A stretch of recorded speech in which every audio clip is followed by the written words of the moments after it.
రాజకీయాలు ఆసక్తికరంగా మారుతున్నాయి. మంత్రివర్గ విస్తరణ తర్వాత రేవంత్ పాలనా పరంగా కీలక నిర్ణయాలకు సిద్ధమయ్యారు.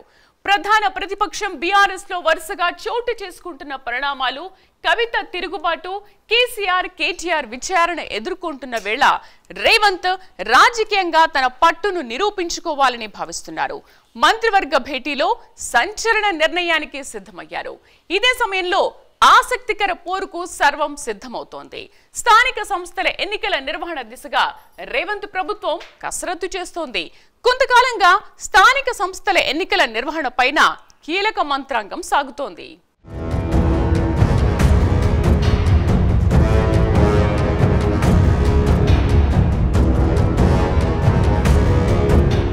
స్థానిక సంస్థల ఎన్నికలను నిర్వహించేందుకు రాష్ట్ర ప్రభుత్వం సన్నద్ధమవుతోంది. ఇప్పటికే ప్రభుత్వ అధికారులకు ఆదేశాలు జారీ చేసినట్టు సమాచారం. కాగా రాష్ట్ర ప్రభుత్వం స్థానిక సంస్థల ఎన్నికలు ఎప్పుడు నిర్వహించినా ఎదుర్కొనేందుకు అన్ని రాజకీయ పార్టీలు సమాయత్తమవుతున్నాయి.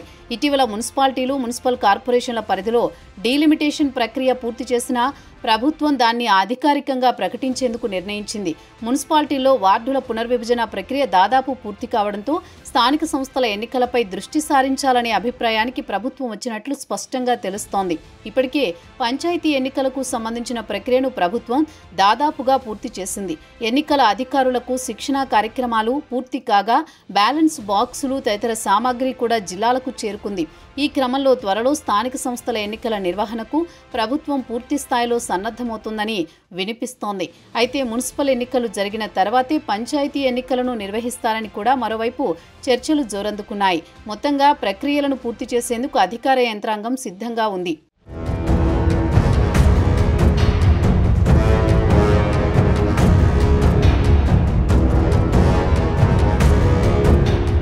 రాష్ట్ర ప్రభుత్వం మున్సిపల్, పంచాయతీ ఎన్నికలకు సిద్ధపడుతుండటంతో బీసీ రిజర్వేషన్ల సంగతి ఏంటని ప్రశ్నలు ఉత్పన్నమవుతున్నాయి.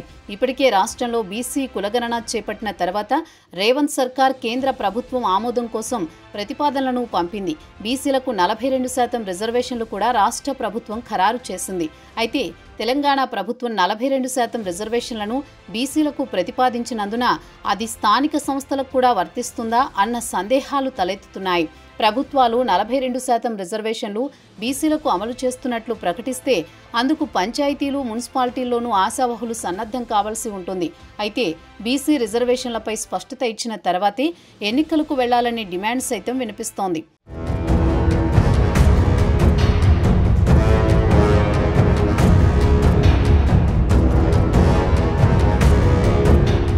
ఈ నెలాఖరులోగా స్థానిక సంస్థల ఎన్నికల స్కెడ్యూల్ విడుదల చేసే అవకాశం ఉందని తాజాగా మంత్రి పొంగులేటి చేసిన వ్యాఖ్యలతో స్పష్టత వస్తోంది. ముందుగా జెడ్పీటీసీ, ఎంపీటీసీ ఎన్నికల నిర్వహణకు సిద్ధమవుతున్నారు. కేబినెట్ భేటీలో పూర్తి స్థాయిలో చర్చించి తుది నిర్ణయం తీసుకోనున్నారు. స్థానిక సంస్థల ఎన్నికల నిర్వహణకు ఇదే సరైన సమయంగా సీఎం రేవంత్ రెడ్డి భావిస్తున్నారు. ఇటీవల 3 మంత్రులుగా ప్రమాణ స్వీకారం చేశారు. కులగణన తర్వాత క్షేత్రస్థాయిలో కాంగ్రెస్కు ఆశాజనకంగా పరిస్థితి ఉందని అంచనా వేస్తున్నారు. మంత్రివర్గ విస్తరణలో వ్యూహాత్మకంగా సామాజిక సమీకరణాలు అమలు చేశారు. ఇప్పుడు బీఆర్ఎస్లో చోటు చేసుకుంటున్న పరిణామాలు, అటు కేసీఆర్ ఇటు కేటీఆర్ వరుసగా విచారణలు ఎదుర్కొంటున్న వేళ ఎన్నికల నిర్వహణ విషయంలో పైచేయి సాధించవచ్చని అంచనాలతో కాంగ్రెస్ ఉన్నట్లు తెలుస్తోంది. జెడ్పీటీసీ, ఎంపీటీసీ నిర్వహణ తర్వాత గ్రామ పంచాయతీ, మున్సిపల్ ఎన్నికలు నిర్వహించే ఛాన్స్ కనిపిస్తోంది.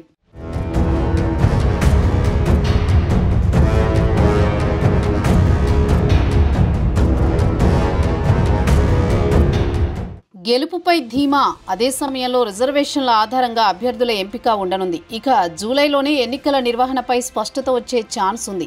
ఎన్నికల సమయంలో ఇచ్చిన హామీల అమలు, తాజాగా 4 పథకాలను అమలు ప్రారంభించడంతో ప్రస్తుతం గ్రామీణ రాజకీయంగా తమకు అనుకూలంగా ఉందనే అంచనాల్లో కాంగ్రెస్ నేతలు ఉన్నారు. దీంతో ఎన్నికలకు సిద్ధమవుతున్నారు. అదే సమయంలో కాంగ్రెస్ ప్రభుత్వంపై గ్రామీణ ప్రజల్లో వ్యతిరేకత ఉందని, వచ్చే అన్ని ఎన్నికల్లోనూ సత్తా చాటాలని బీఆర్ఎస్ ప్రయత్నిస్తోంది. దీంతో ఇప్పుడు ఎన్నికల సమరం తెలంగాణలో మరోసారి రాజకీయంగా ఉత్కంఠ పెంచుతోంది.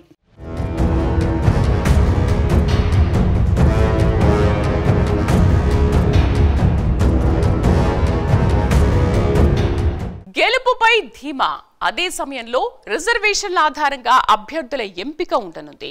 ఇక జూలైలోనే ఎన్నికల నిర్వహణపై స్పష్టత వచ్చే ఛాన్స్ ఉంది. ఎన్నికల సమయంలో ఇచ్చిన హామీలు అమలు, తాజాగా 4 పథకాలను అమలు ప్రారంభించడంతో ప్రస్తుతం గ్రామీణ పరంగా రాజకీయంగా తమకు అనుకూలంగా ఉందనే అంచనాల్లో కాంగ్రెస్ నేతలు ఉన్నారు. దీంతో ఎన్నికలకు సిద్ధమవుతున్నారు. అదే సమయంలో కాంగ్రెస్ ప్రభుత్వంపై గ్రామీణ ప్రజల్లో వ్యతిరేకత ఉందని, వచ్చే అన్ని ఎన్నికల్లోనూ సత్తా చాటాలని బీఆర్ఎస్ ప్రయత్నిస్తోంది. దీంతో ఇప్పుడు ఎన్నికల సమరం తెలంగాణలో మరోసారి రాజకీయంగా ఉత్కంఠ పెంచుతోంది.